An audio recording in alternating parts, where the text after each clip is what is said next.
নমস্কার বন্ধুরা, গল্পের খেলাঘরের তরফ থেকে সকলকে স্বাগত জানাই।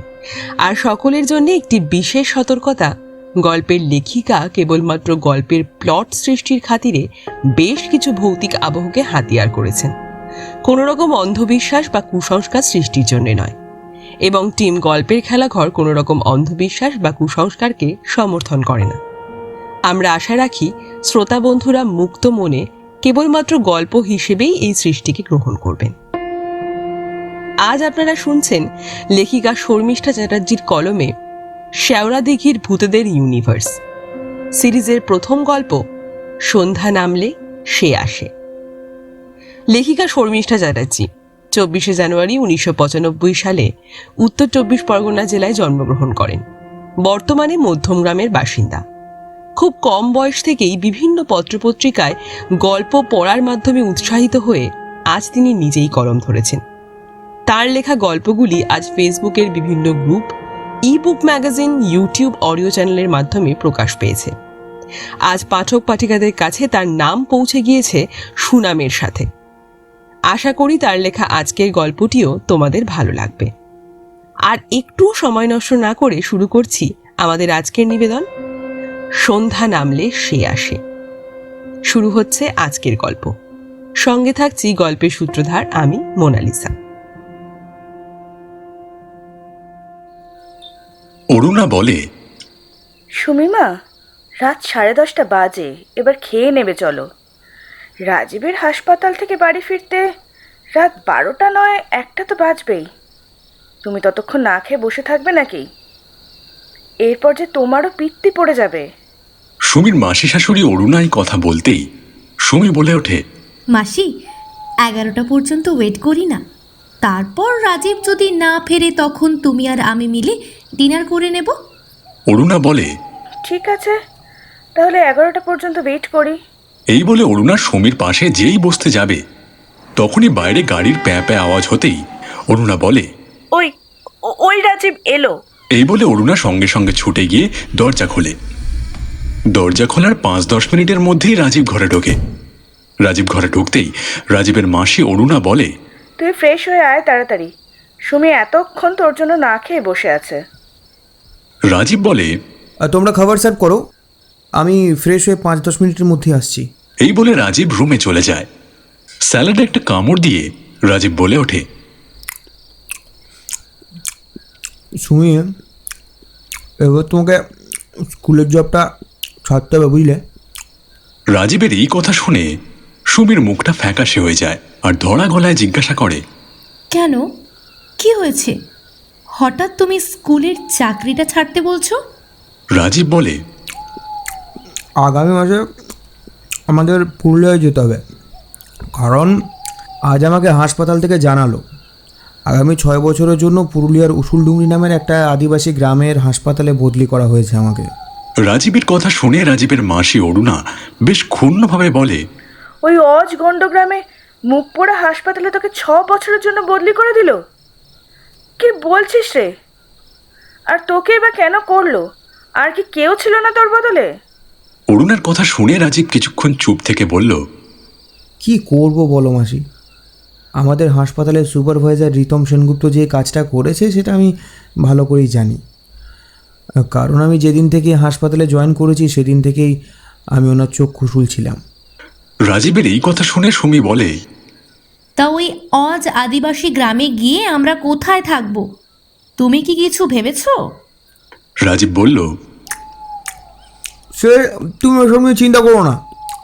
রিতম সেনগুপ্ত জানালো যে হাসপাতালের থেকে কিছুটা দূরে নাকি একটা বাড়ি আমাদের জন্য ঠিক করা আছে, সেখানে গিয়ে আমরা থাকবো। আর শোনো, তুমি কিন্তু কাল থেকেই তোমার জিনিসপত্র সমস্ত কিছু গোছাতে স্টার্ট করবে, ঠিক আছে?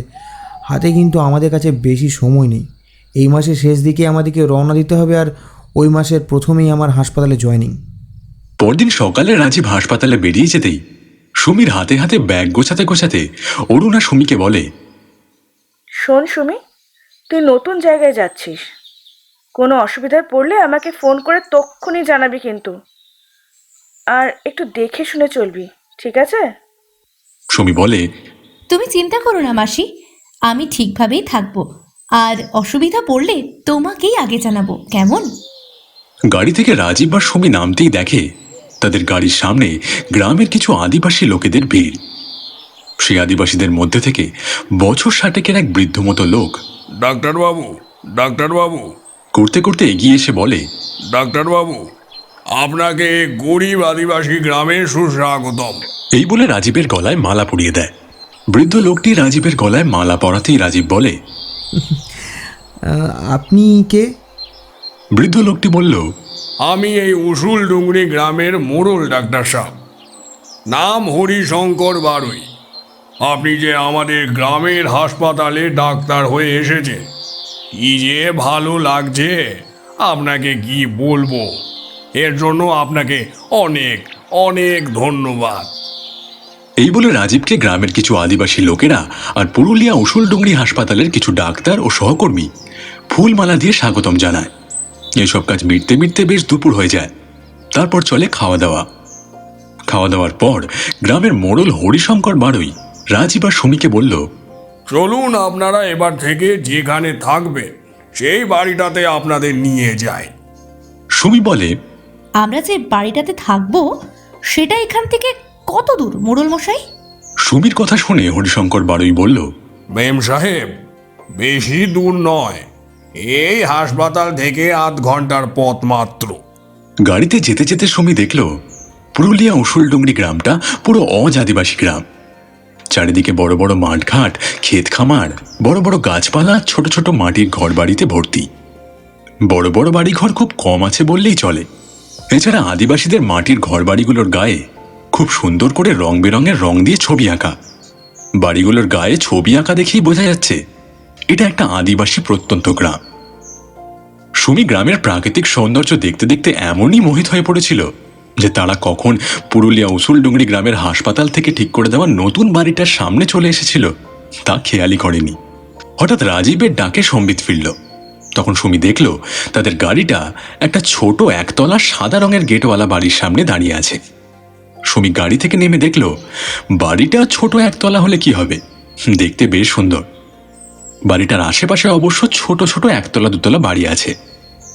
গ্রামের মোড়ল হরিশঙ্কর বারুই গাড়ি থেকে নেমে রাজীবের হাতে চাবি দিয়ে বলল, ডাক্তারবাবু, এই হলো গিয়ে আপনাদের বাড়ি। রাজীব বাড়িটা একবার চোখ বুলিয়ে নিয়ে বলল, বাহ মোড়ল মশাই, বাহ, বাড়িটা দেখে তো বেশ নতুন আর সদ্য সদ্য বানানো বলে মনে হচ্ছে। রাজীবের কথা শুনে হরিশঙ্কর বাবু বললেন, বাড়িটা মাত্র বছর 10 আগে তৈরি।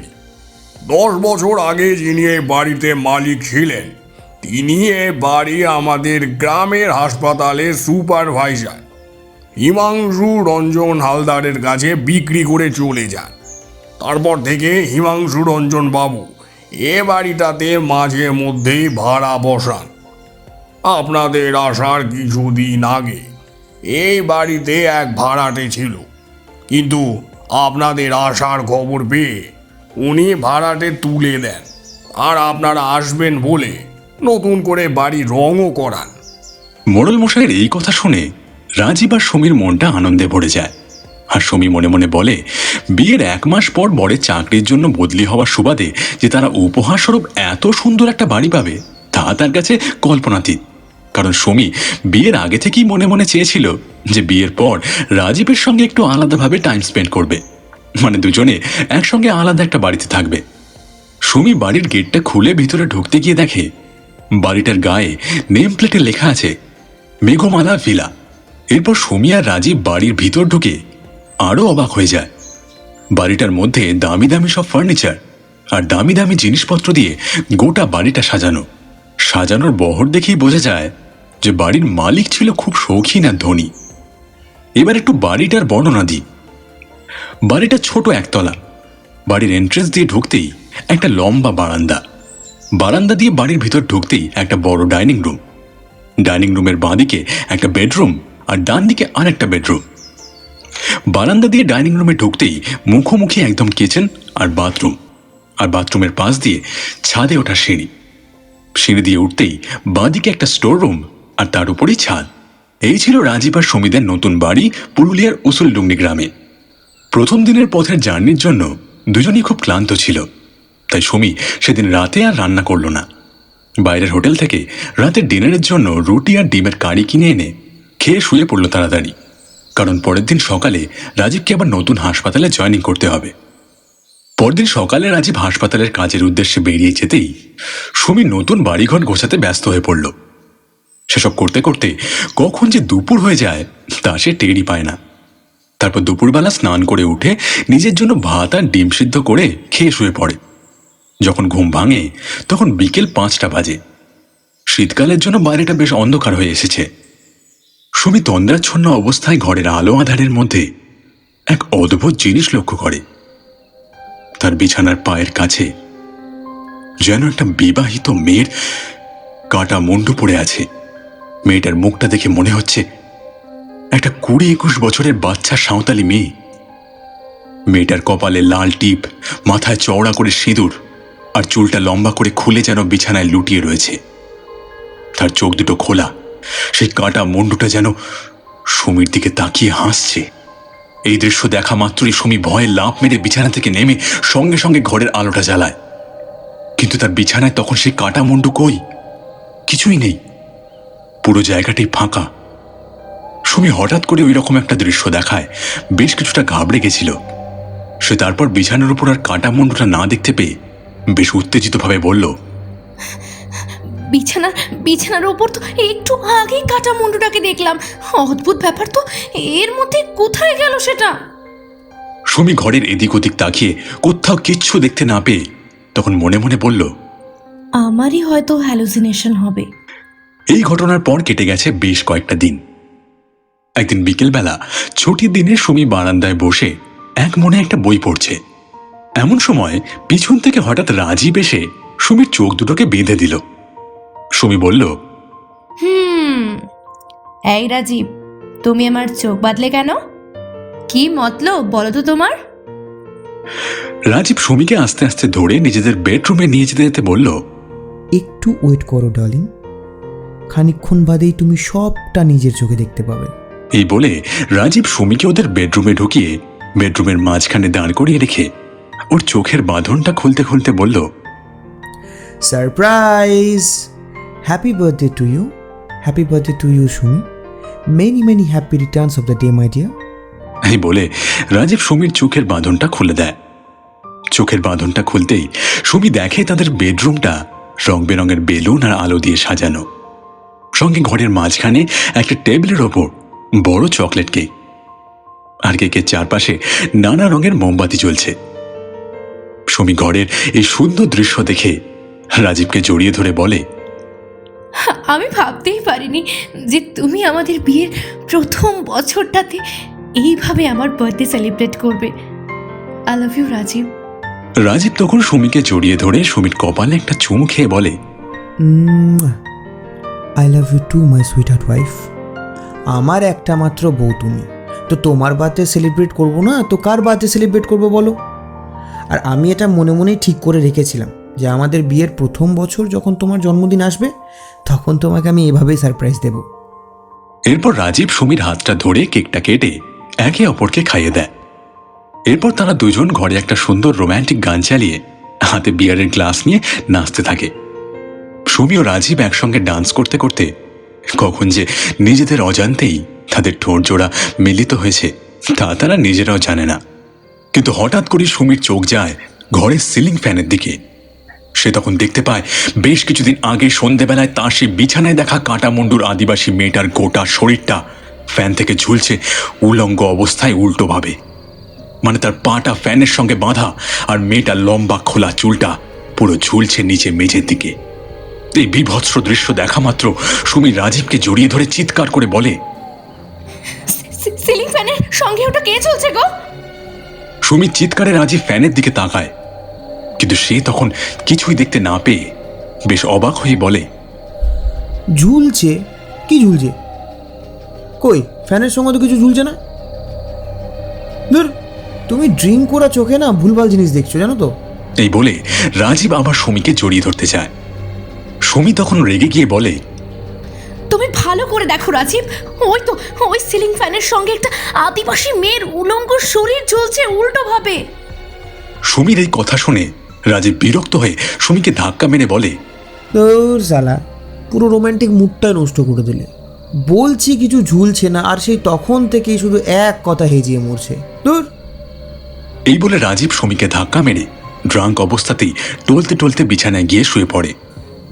রাজীবের এই ব্যবহার দেখে সুমি কাঁদতে কাঁদতে যেই না নিজের ঘর ছেড়ে অন্য ঘরে চলে যেতে যাবে, হঠাৎ করেই সেই সিলিং ফ্যানের সঙ্গে উলঙ্গ অবস্থায় ঝুলতে থাকা আদিবাসী বউটা হি হি করে হেসে উঠে বলে,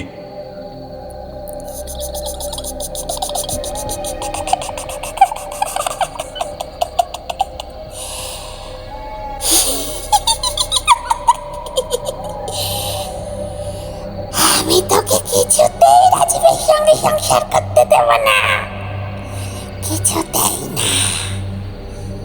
তোকে এই বাড়ি থেকে তাড়িয়ে আমি আমি রাজীবের সঙ্গে সংসার করব। আমি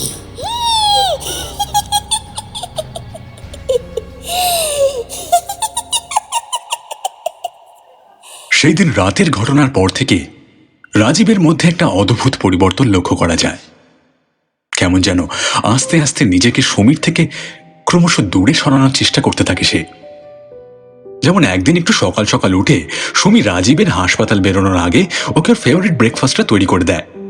রাজীব সেই ব্রেকফাস্টটা মুখে দিতেই চিৎকার করে বলে ওঠে, ইস, ছি, সুমি এগুলো কি বানিয়েছো? কি বাজে খেতে হয়েছে, না আছে স্বাদ, না আছে কোনো গন্ধ, একদম বাজে।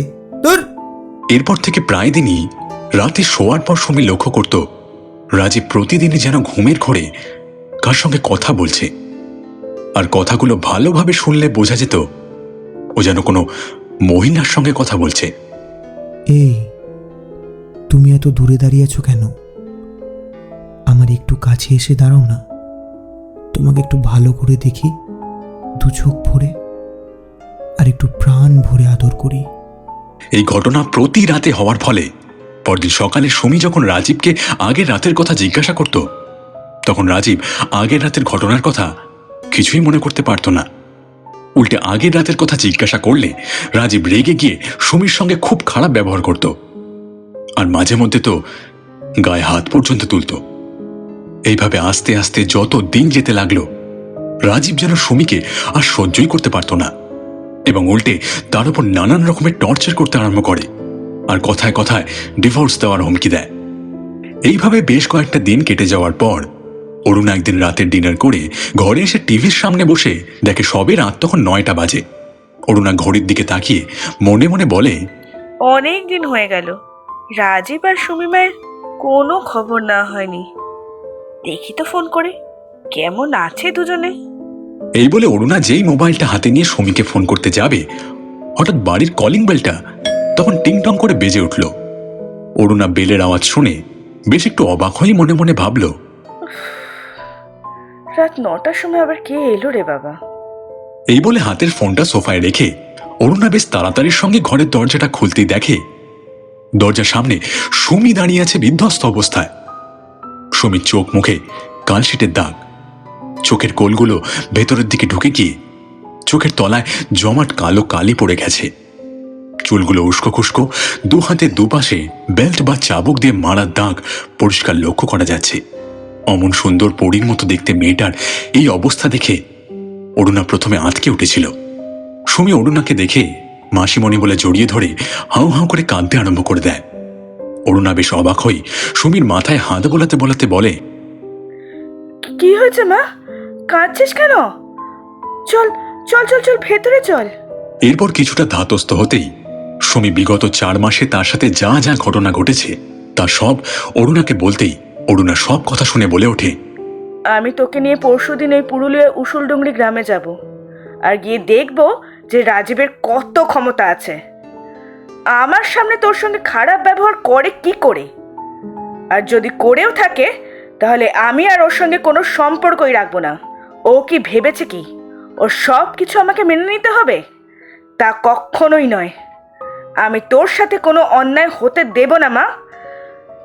আমি তোকে কথা দিচ্ছি, এর শেষ দেখে তবেই আমি ছাড়ব।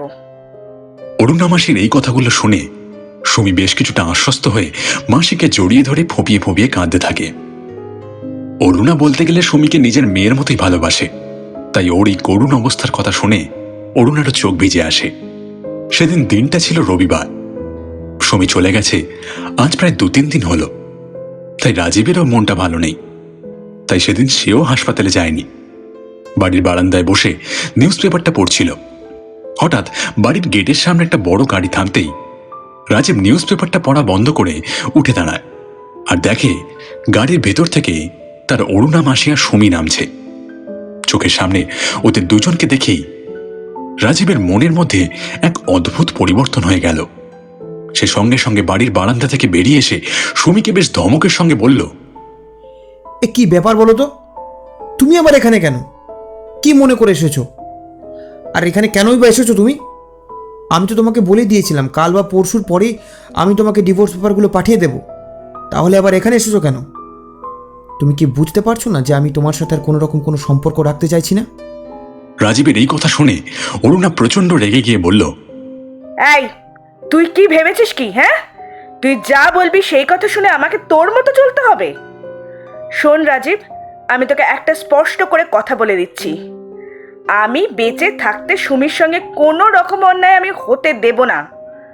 সুমি তোর বউ ছিল, আছে আর চিরকালের জন্য থাকবে। আর তুই কি বিয়েটা ছেলে খেলা ভাবছিস? আজকে মন গেল করলাম আর কালকে মন গেল ডিভোর্স পেপারে সাইন করে দিলাম, তাতেই সমস্ত কিছু চুকে যাবে? আমাদের ধর্মমতে বিয়ে হলো 7 জন্মের বাঁধন।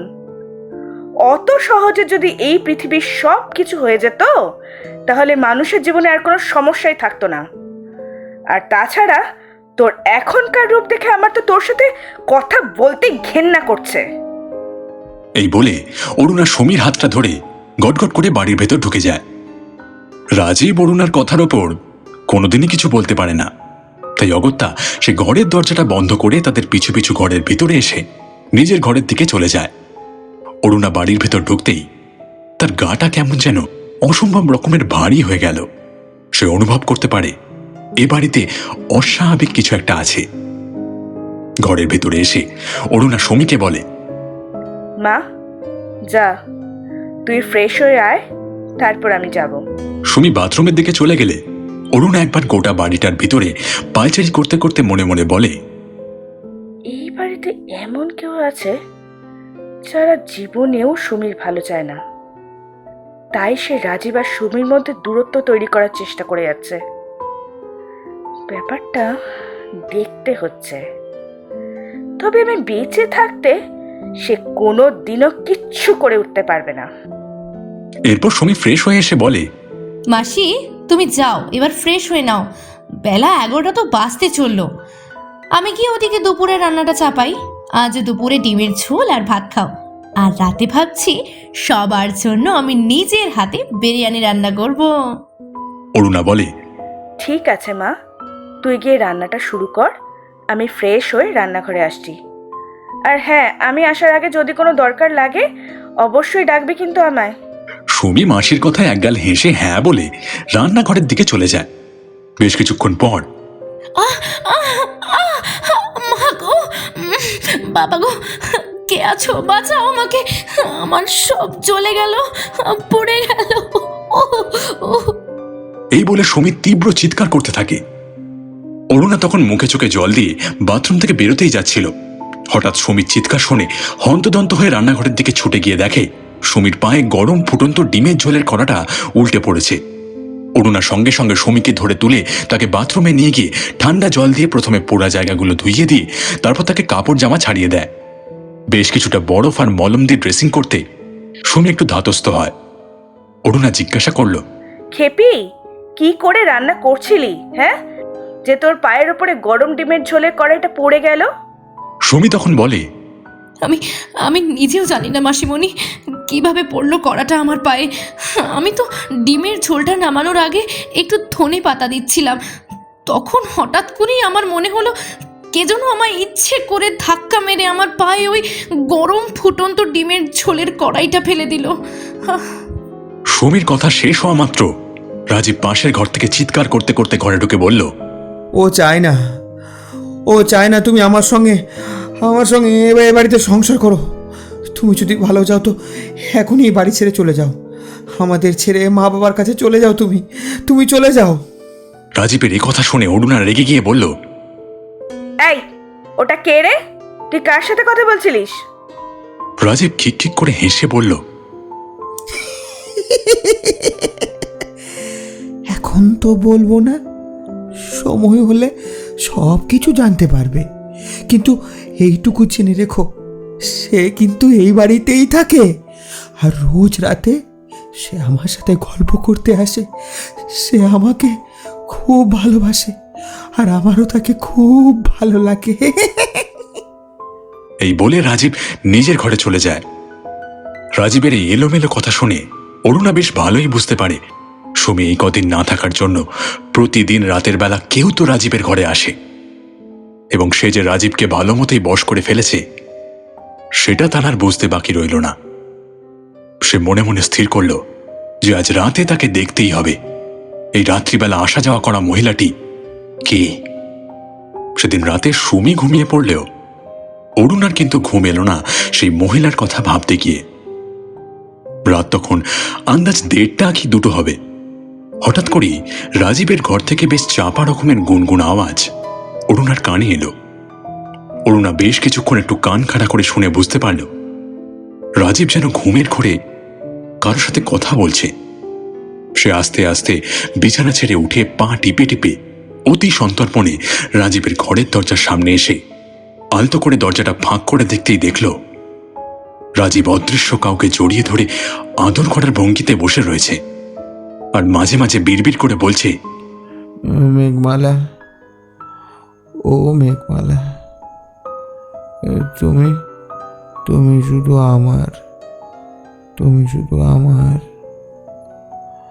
তুমি আমার সঙ্গে থাকবে তো সারা জীবন?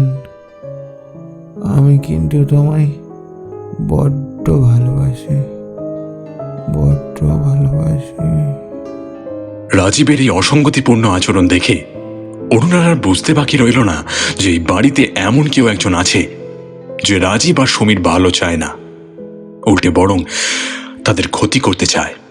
এরপর সকালবেলায় রাজীব হাসপাতালের জন্য বেরিয়ে যেতেই অরুণা চা খেতে খেতে সমীকে বলে, এই শোন, তুই আমাকে একটা সাহায্য করতে পারবি? সুমি বলে, হ্যাঁ মাসিমণি, বলো কি করতে হবে। অরুণা বলে, তোদের এই বাড়ির মালিক কে? সুমি বলে, এই তো এই গ্রামের হাসপাতালেরই সুপারভাইজার হিমাংশু রঞ্জন হালদারের বাড়ি। সুমির কথা শুনে অরুণা বলে, তাকে আজ একবার ডাকতে পারবি? সুমি বলে, হ্যাঁ, কিন্তু কেন মাসি, ওনাকে ডেকে কি হবে? অরুণা বলে, আমি ওনার কাছ থেকে এই বাড়ির ইতিহাস সম্বন্ধে কিছু তথ্য জানতে চাই। এই যেমন ধর, এর আগে এই বাড়িতে কেউ ছিল, বা এই বাড়িতে এর আগে কোনো অঘটন ঘটেছে কিনা, এইরকম সংক্রান্ত কিছু প্রশ্ন আমার জানা খুব দরকার। ও হ্যাঁ শোন, আর একটা কথা, হিমাংশু রঞ্জন বাবুকে এমন সময় ডাকবি যেন ওই সময় রাজীব যেন বাড়িতে না থাকে। ও থাকলে কিন্তু মুশকিল হবে। সুমি বলে, আচ্ছা মাসিমণি। সুমি সেদিনই দুপুরবেলার দিক করে হিমাংশু রঞ্জন বাবুকে ফোন করে তাদের বাড়ি আসার জন্য অনুরোধ করে। এই কথার প্রত্যুত্তরে হিমাংশু রঞ্জন বাবু বলেন, ম্যাডাম, আমি তো এখন গ্রামে নেই, আমি এখন কলকাতায় আছি। একটা কাজে একটু আটকে পড়েছি, তাই 2-3 দিন পরে আমি গ্রামে ফিরব, আর সেদিনই না হয় আপনার সাথে দেখা করে নেব। আর এদিকে এই 2 দিনের মধ্যেই এক অবিশ্বাস্যকর ঘটনা ঘটে। অরুণা সারা বাড়িতে যত পুরনো জিনিসপত্র ছিল সেগুলো সব এক জায়গায় করে ছাদের ওপরে স্টোর রুমের ঘরে রাখতে গিয়ে এক অদ্ভুত জিনিসের সন্ধান পায়। সে দেখতে পায় স্টোর রুমের মধ্যে সুন্দর কারুকার্য করা গাঢ় হলদেটে রঙের একটা আলমারি রয়েছে। অত সুন্দর আলমারিটাকে দেখে বেশ অবাকই হয় অরুণা। মনে মনে ভাবে, অত সুন্দর আলমারি তো বেডরুমে থাকার কথা, তা সেটা এখানে কি করছে? অরুণা সমীকে নিচে থেকে ওপরে রেখে আলমারিটা দেখিয়ে জিজ্ঞাসা করে, কি রে, এত সুন্দর কারুকার্য করা একটা আলমারি এখানে কি করছে? সুমি বলে, তা জানি না মাসি, এসে থেকেই আলমারিটা এই ঘরেই দেখেছি, তবে যদিও আলমারিটা খোলার মতো আমার কোনোদিনই সাহসে গোলয়নি। সুমির কথা শুনে অরুণা বলে, তোর কাছে এই আলমারিটার চাবি আছে? সুমি বলে। না গো মাসি, চাবি তো নেই। অরুণা বলে। মা, চাবি নেই? এরপর কি মনে হতে অরুণা আলমারিটির সামনে এসে আলমারিটির দরজার হাতল ধরে টানাটানি করতেই আলমারিটি খুলে যায়। আলমারিটার ভেতরে রয়েছে মেয়েদের শাড়ি, নানা ধরনের প্রসাধনী মেয়েলি দ্রব্য, এছাড়া একটা কাঠের মাঝারি সাইজের বাক্সে কিছু গয়না আর একটা অ্যালবাম। অ্যালবামটা দেখেই মনে হচ্ছে এটা একটা বিয়ের অ্যালবাম। অরুণা আর সুমি অ্যালবামটা খুলে ভেতরে দেখতে পায় একটা আদিবাসী মেয়ের কতগুলো বিয়ের ছবি রয়েছে। সুমি পাতা উল্টাতে উল্টাতে যে মেয়েটার বিয়ে হচ্ছে তার ফটো দেখে তাকে চিনতে পেরে আঁতকে উঠে অরুণাকে জড়িয়ে ধরে বলে, মাসিমণি, মাসিমণি, এই সেই আদিবাসী মেয়েটা যার যার কাটা মুন্ডু আমার আমার বিছানার নিচে পড়ে থাকতে আর আমার জন্মদিনের দিন রাতে ওকে উল্টো হয়ে উলঙ্গভাবে ঝুলে থাকতে দেখেছিলাম। সুমির মুখ থেকে এই কথা শুনে অরুণা বলে, তুই ঠিক দেখেছিস তো? এই মেয়েটা যাকে তুই দেখে ভয় পেয়েছিলিস? সুমি বলে, হ্যাঁ হ্যাঁ মাসিমণি, এই সেই আদিবাসী মেয়েটা। ওর সেই বিভৎস কাটা মুন্ডুটার মুখটা আমার স্পষ্ট মনে আছে। অরুণা সব কথা শুনে সুমিকে বলল, তুই চিন্তা করিস না মা, এবার আমি সবটা বুঝে গিয়েছি কে এই বাড়িতে আছে। আমি তোকে কথা দিচ্ছি, আমি রাজীবকে সেই অদৃশ্য হাত থেকে বাঁচিয়ে অক্ষত অবস্থায় তোর হাতে তুলে দেব। বেলা 11:30 নাগাদ কলিং বেলটা বাজতেই সুমি দরজাটা খুলে দেখে হিমাংশুবাবু একগাল হাসি মুখে দাঁড়িয়ে আছে দরজার বাইরে। সুমি তাকে দেখে বলল, আসুন স্যার, আসুন, ভেতরে আসুন। হিমাংশুবাবু ঘরে ঢুকতে ঢুকতে সুমিকে বললেন, বলছি কিছু ব্যাপার হয়েছে কি? হঠাৎ করে আমাকে যে ডেকে পাঠালে? ভিতরের ঘর থেকে ডাইনিং রুমে বেরিয়ে এসে অরুণা দেবী বললেন, অনেক কিছু হয়ে গেছে স্যার এই কয়েক মাসে, তাই তো আজ আমি সুমিকে দিয়ে আপনাকে ডেকে পাঠালাম। হিমাংশুবাবু সুমির দিকে তাকিয়ে বললেন, এনাকে তো ঠিক চিনলাম না। সুমি বলে, ইনি হলেন আমার মাসি শাশুড়ি, রাজীবের মাসি। রাজীবের মা বাবা অনেক ছোটবেলায় মারা গেছে, তো তাই ছোট থেকেই রাজীব মাসির কাছেই মানুষ। হিমাংশুবাবু বললেন, ও আচ্ছা আচ্ছা, কিন্তু কি সমস্যার কথা মাসিমা আপনি বলছিলেন, একটু যদি খোলসা করে বলেন। সুমি তখন বলল, স্যার, আপনি মাসিমণির মুখে সব শুনুন। আমি একটু আপনার জন্য চা আর মিষ্টি নিয়ে আসছি। যতই হোক, আপনি প্রথমবার আমাদের বাড়ি এসেছেন। এই বলে সুমি রান্নাঘরের দিকে চলে যায়। সুমি রান্নাঘরে চলে যেতেই অরুণা হিমাংশুবাবুকে সবটা খুলে বলেন রাজীব আর সুমির সঙ্গে গত 4 মাসে যা যা ঘটেছে। ইতিমধ্যে সুমি হিমাংশুবাবুর জন্য চা আর মিষ্টি এনে তার সামনে প্লেটটা রাখতেই হিমাংশুবাবু সুমির দিকে তাকিয়ে বললেন, আমার খুব ভুল হয়েছে মা, তোমাদের এই বাড়িটা ভাড়া দিয়ে। আচ্ছা মা, তা তোমার আর রাজীবের সঙ্গে এই ধরনের ঘটনা গত 4 মাস ধরে ঘটেছে, তা তুমি আমাকে এতদিন বলনি কেন? সুমি তখন মুখ নিচু করে বলে, আপনি যদি কিছু মনে করেন, তাই আর কি। সুমির কথা শুনে হিমাংশুবাবু বললেন, দেখো মা, তুমি আমার মেয়ের বয়সী, মেয়ের সমস্যা হলে সে তার বাবাকে জানাবে না? আর এতে মনে করারই বা কি আছে? মা, তুমি যদি তোমার সমস্যার কথা আমাকে জানাতে, তাহলে আমি তক্ষুনি তোমাদের অন্য বাড়িতে শিফট করিয়ে দিতাম। এরপর এই কথা সে কথার পর অরুণা বলে, ডাক্তারবাবু, আপনি দয়া করে বলুন না, এই বাড়িতে এর আগে কিছু ঘটনা ঘটেছিল কি? অরুণার কথা শুনে হিমাংশুবাবু বললেন, দোহাই আপনার মা জননী, আপনি এভাবে বলবেন না। এরপর লজ্জায় মাথা নিচু করে একটু চুপ থেকে হিমাংশুবাবু আবার বললেন, হ্যাঁ ঘটেছিল। আজ থেকে প্রায় 7 বছর আগে এই বাড়িতে একটা ভয়াবহ কাণ্ড ঘটেছিল, যা আজও এই পুরুলিয়া উসুলডুংরি গ্রামের মানুষদের কাছে চিরস্মরণীয় হয়ে আছে। অরুণা আর সুমি দুজনেই একসঙ্গে বলে ওঠে, কি ভয়াবহ কাণ্ড স্যার, একটু পরিষ্কার করে বলুন না, 7 বছর আগে কি হয়েছিল? হিমাংশুবাবু অরুণা সুমির কথা শুনে আবারও একবার মাথা নিচু করে বেশ কিছুক্ষণ একটু চুপ থেকে আবার বলতে শুরু করলেন, আজ থেকে বছর 7 আগে আমার জায়গায় এই পুরুলিয়া উসুলডুংরি গ্রামের হাসপাতালে যিনি সুপারভাইজার ছিলেন, তেনার নাম ছিল অতনু সিংহ রায়। আমি তখন হাসপাতালে সামান্য একজন স্টাফ মাত্র। উনি খুব দয়ালু আর দান ধ্যানশীল ও খুব জ্ঞানী মানুষ ছিলেন। উনি মেয়েদের খুব সম্মান করতেন। উনি এই গ্রামে এসে মেয়েদের শিক্ষার জন্য স্কুল কলেজ তৈরি করেন। উনি ডাক্তারি জীবনে সুখী হলেও পারিবারিক জীবনে সুখী একদমই ছিলেন না। হিমাংশুবাবুর কথার মাঝে সুমি খুব এক্সাইটেড হয়ে জিজ্ঞাসা করলো, কেন স্যার, ওনার পারিবারিক জীবনে কোনো সুখ ছিল না কেন? সুমির কথা শুনে হিমাংশুবাবু বললেন, মা, তুমি পুরোটা মন দিয়ে শোনো, সবটা বুঝতে পারবে। এই বলে হিমাংশুবাবু আবার বলতে শুরু করলেন। অতনুবাবুর পরিবার বলতে উনি নিজে, ওনার স্ত্রী নেহা আর তাদের 2 ছেলে রক্তিম আর বিজয়। রক্তিম বড় আর বিজয় ছোট, কিন্তু দুজনে ছিল 2 ভিন্ন মেরুর মানুষ। রক্তিম মানে অতনুবাবুর বড় ছেলে ছিল পড়াশোনার দিক থেকে তুখর, আর বিজয় ছিল তার ঠিক উল্টো, সারাক্ষণ মদ জুয়া আর মেয়ে মানুষের নেশায় ডুবে থাকত।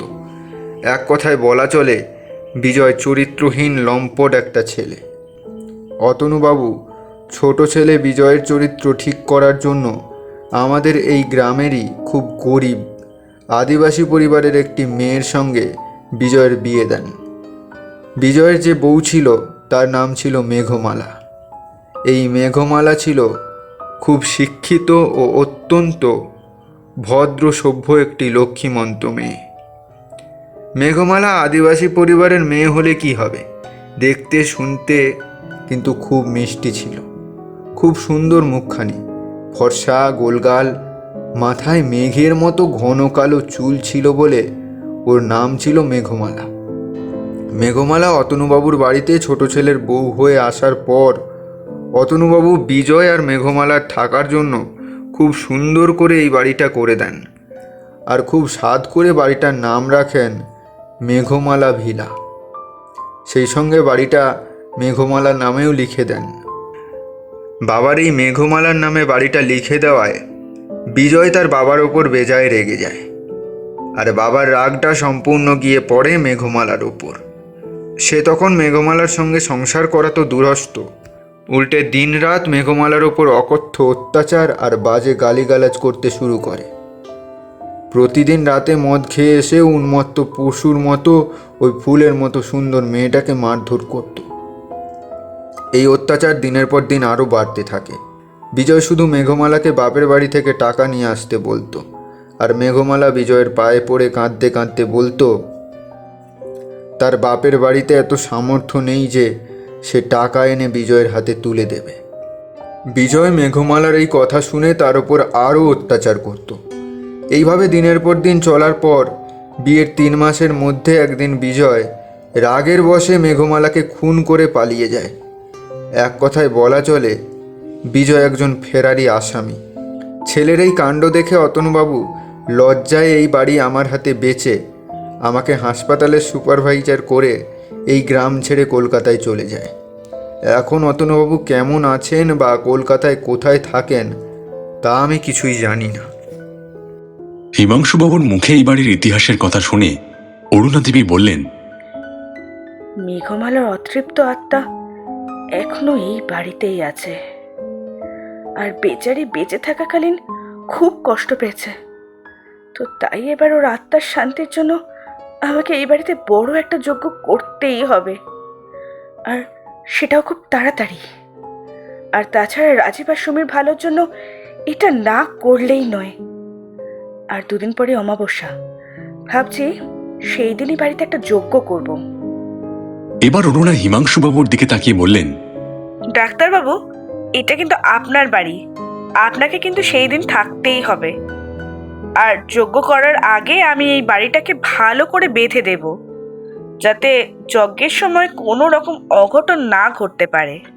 এখানে একটু বলে রাখি, রাজীবের মাসি অরুণা দেবী মা কালীর ভক্ত। উনি মাঝে মধ্যেই তারাপীঠ, কামাখ্যা সহ আরও মা কালীর নানা পীঠস্থানে গিয়ে তন্ত্র সাধনা করেন। উনি তন্ত্র সাধনা করতেন ঠিকই, কিন্তু তা কোনোদিন প্রয়োগ করেননি। কিন্তু এবারে উনি প্রথমবার রাজীব আর সুমির মঙ্গলের জন্য এই তন্ত্র সাধনা করবেন বলে মনস্থির করেন। শুক্রবার দিন অমাবস্যা, তার ঠিক 2 দিন আগে অরুণা দেবী কলকাতায় সুমিকে সঙ্গে করে নিয়ে গিয়ে তার কিছু যজ্ঞের প্রয়োজনীয় জিনিস কিনে আনলেন। এরপর উনি যজ্ঞের আগের দিন 4টে ছোট ছোট পিতলের ঘটের মধ্যে মন্ত্রপুত ছাই আর গঙ্গাজল ভরে দিয়ে ঘটের মুখগুলো লাল কাপড় দিয়ে মুড়ে লাল সুতো দিয়ে বেঁধে দিয়ে বাড়ির 4 কোণে 4টি ঘটকে প্রতিস্থাপন করে দিলেন। আর সেই সঙ্গে কতকগুলো ঠাকুরের ছবি বাড়ির এই দিক ওদিকে টাঙিয়ে দিলেন।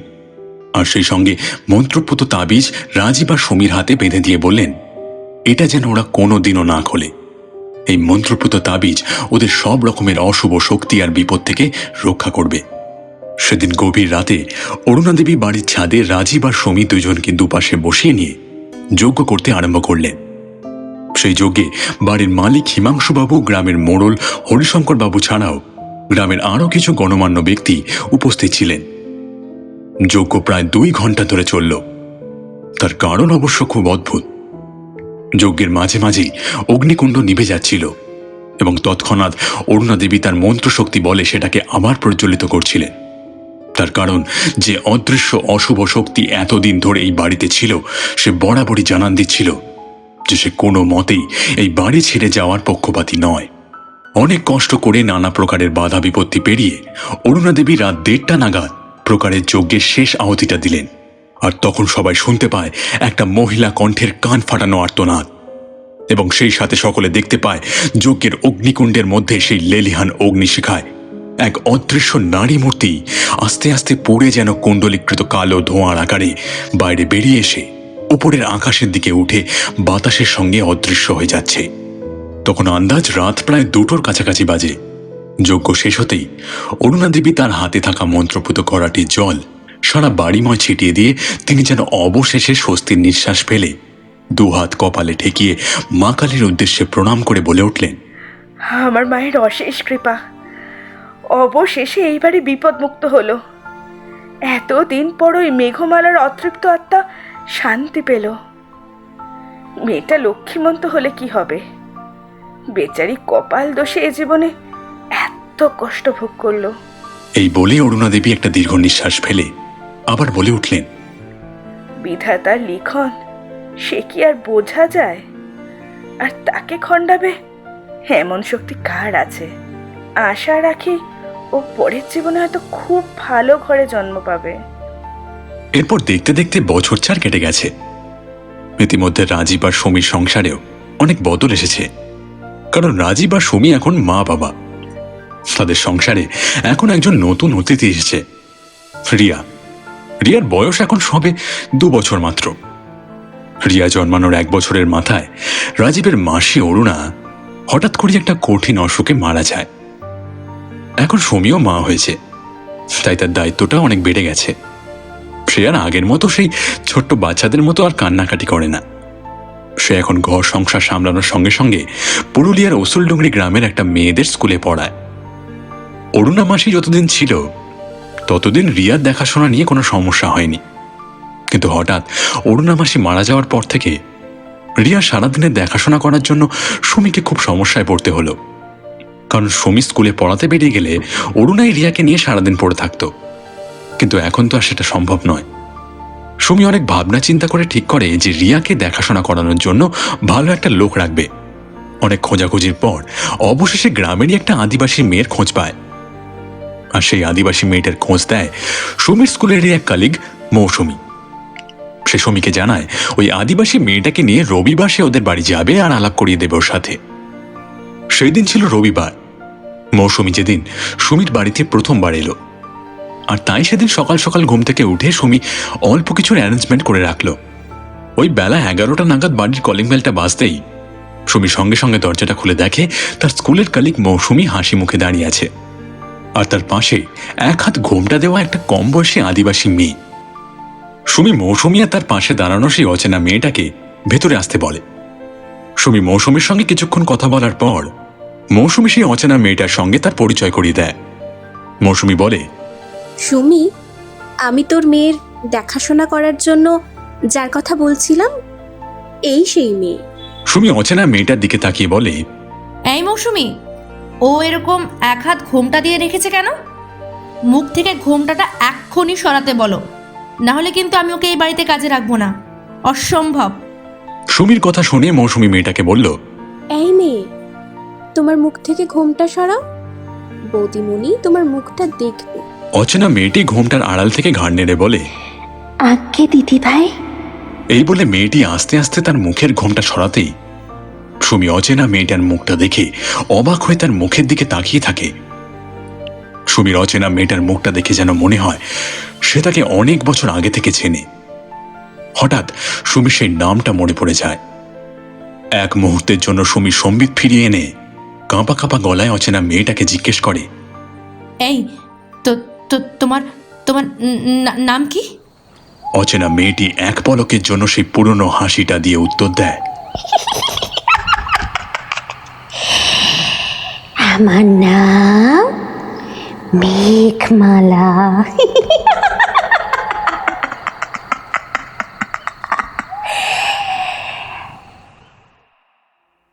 শেষ হলো আমাদের আজকের নিবেদন শর্মিষ্ঠা চ্যাটার্জির লেখা সন্ধ্যা নামলে সে আসে। গল্প পাঠে ও কথকের ভূমিকায় তাপস, অরুণার চরিত্রে নবনীতাদি, সুমি দেবলীনা, রাজীবের চরিত্রে বাসব, বৃদ্ধমতো লোক রণবীর, মেঘমালা অস্মিতাদি, হিমাংশু রঞ্জন বাবুর চরিত্রে সূর্যশঙ্কর, মৌসুমী তাপসী এবং গল্পের সূত্রধার আমি মোনালিসা। পোস্টার সম্পাদনা, আবহ সৃষ্টি, নাট্যরূপ সৃষ্টি ও প্রযোজনায় শুভদীপ, পর্ব পরিচালনা ও পরিকল্পনায় স্বপ্নদীপ। আশা করি আজকের গল্পটি আপনাদের ভালো লেগেছে। এরকম আরও অনেক সুন্দর সুন্দর গল্প শুনতে আমাদের গল্পের খেলাঘর ইউটিউব চ্যানেলটিকে লাইক, শেয়ার ও কমেন্ট করে আমাদের পাশে থাকবেন। আজকের মতো বিদায় নিচ্ছি। আবার আপনাদের কাছে ফিরবো খুব শীঘ্রই নতুন কোনো গল্প নিয়ে। ততক্ষণ ভালো থাকবেন, সুস্থ থাকবেন। নমস্কার।